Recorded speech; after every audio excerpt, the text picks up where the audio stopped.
3 pontos de diferença e 2 vitórias a mais.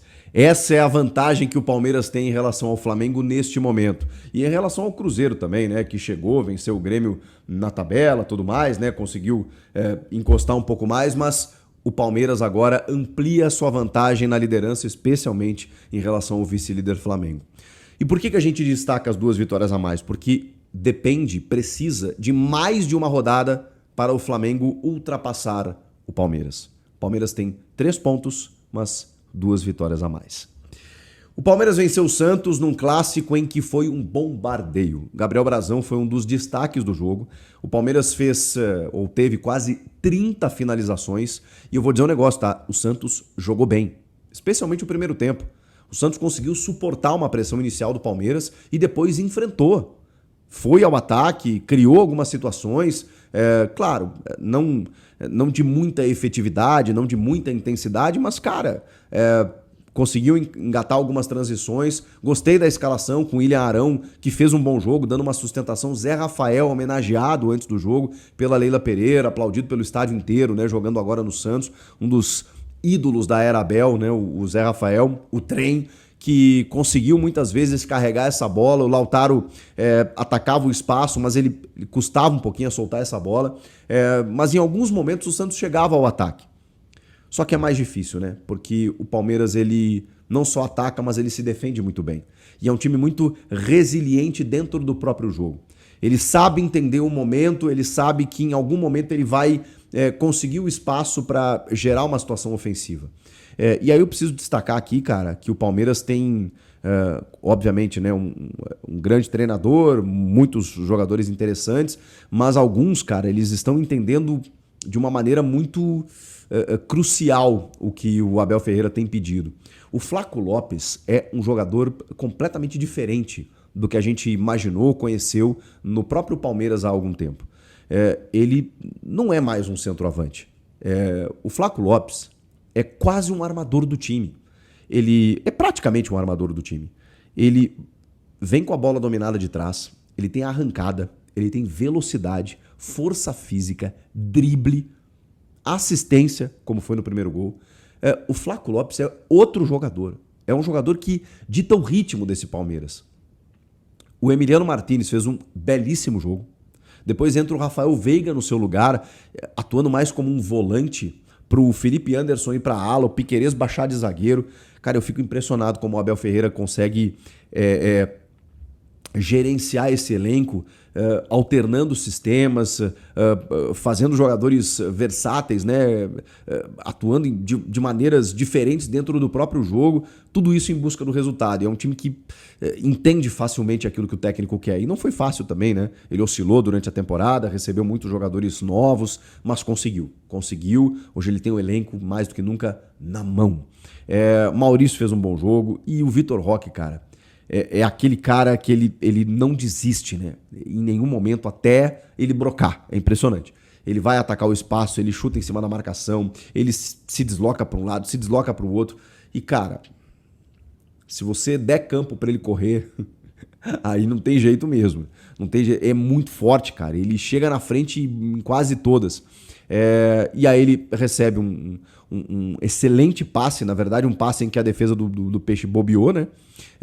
Com espaço, aí não tem o que fazer, ele tem um domínio que a bola até escapa um pouquinho, o Brazão sai para fazer a defesa, como a bola escapou, ele vai lá e não titubeia, ele não domina, ele não tenta uma coisa mais enfeitada, ele é um jogador muito objetivo, né? A bola se ofereceu, ele chuta e caixa.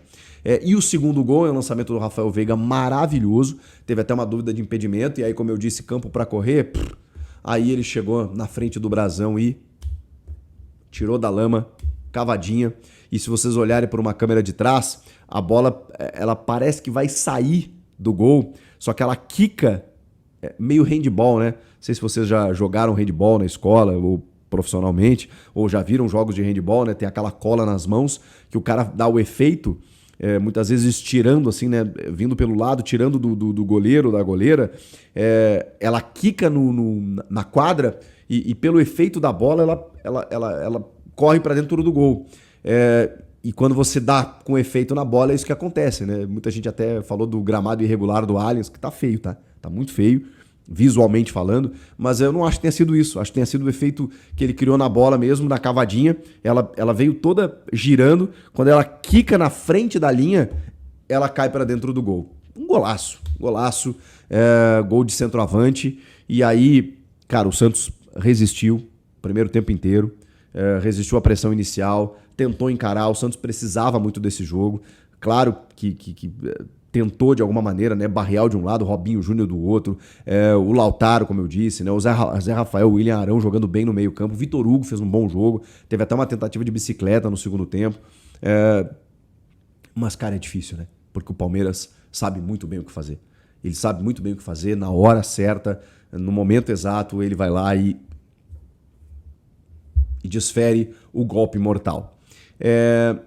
E com um jogador que acabou sendo decisivo. Claro que o Flaco foi importante, a entrada do Rafael Veiga funcionou, o Emiliano Martins, como eu disse, jogou bem, o Piquerez tem uma cobrança de falta muito boa no primeiro tempo. Bom, o Brazão, cara, trabalhou demais no jogo. Então, o Palmeiras chegou em profusão.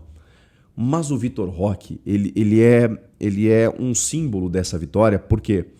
Porque o Palmeiras nos últimos anos foi campeão com o Endrick sendo decisivo, um menino da base que surge e é super importante em 2 campeonatos, tá? No primeiro, em que ele estreia na reta final, ele faz gols importantes que dão o título para o Palmeiras.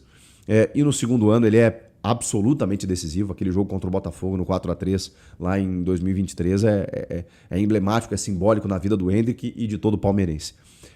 O Endrick é um protagonista do título brasileiro de 2023. O ano passado, o Palmeiras não ganhou o brasileiro, bateu na trave, mas ele teve na figura do Estevão como um grande craque, né?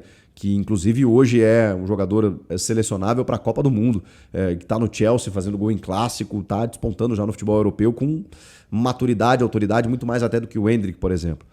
E na ausência desses dois, o Palmeiras até tem o Alan, né, que entrou de novo hoje, acho até que tem que ser titular, mas o Palmeiras se viu naquele dilema, não só por esses dois, o Vitor Reis também foi muito bem vendido, o zagueiro, no começo do ano, que era uma cobrança que se fazia ao Palmeiras. Cara, o Palmeiras precisa gastar, o Palmeiras precisa investir. Por quê? Porque arrecada para isso. Ele vende para isso. E, de novo, todo mundo olhou para o Abel e disse o seguinte: cara, você vai ter que reinventar o time de novo. Como muitas vezes ele fez, e dependeu desses jogadores da base, talentosíssimos, revelações, fenômenos que o Palmeiras promoveu. Não tinha necessariamente um Endrick e um Estevão esse ano, embora, repito, o Alan seja um belíssimo jogador e vai ser bem vendido também. Mas não tinha aquele cara já pronto para chegar e resolver. Então o Palmeiras precisava ir ao mercado. E essa cobrança era muito feita exatamente pelo faturamento que o Palmeiras tem, no sentido de, cara, o Palmeiras precisa trazer jogadores que decidam. E o Palmeiras tem condições para isso. Só que o futebol ficou caro. Então era preciso investir mais do que talvez a Leila quisesse, mais do que o Anderson Barros previsse, mais do que o Abel... Não, o Abel gostaria. Inclusive reclamou publicamente dizendo: chega de jogador para apostar. O Flaco foi uma aposta, mas ele demorou 3, 4 anos para desabrochar. Então o Abel queria um jogador pronto. E o Palmeiras precisava buscar um jogador pronto. E ele precisava gastar para isso. E o investimento foi alto. A gente está falando de 25 milhões de euros. Só que, por mais que ele tenha chegado com os 50 quilos nas costas, como disse o Abel, errando tudo que ele tentava, com uma carga emocional muito grande, porque não conseguiu vingar no Barcelona, vai emprestado para o Betis, volta para o Barcelona, tendo apenas 20 anos, a margem de erro era muito pequena. Era muito difícil errar com o Vitor Roque, porque a gente viu o que ele fez no futebol brasileiro com 18 anos. Jogando contra gente grande, aqui no nosso quintal. A gente viu o que ele era capaz de fazer. Então era muito difícil errar com o Vitor Roque, uma das maiores vendas da história do nosso futebol, do Atlético Paranaense para o Barcelona. Era muito difícil errar com ele, por mais que ele não tivesse dado certo lá. Mas demandava uma adaptação, ou uma readaptação, um novo treinador, dessa pressão que o futebol brasileiro exerce, de uma torcida maior, né, muito mais, de uma cobrança muito maior que existe hoje no Palmeiras em relação ao Atlético Paranaense, porque no Barcelona ele não conseguiu jogar. Então tudo isso estava no contexto. A margem de erro era muito pequena, cara. A gente só precisava esperar um pouquinho. Esperar um pouquinho. E o Abel esperou.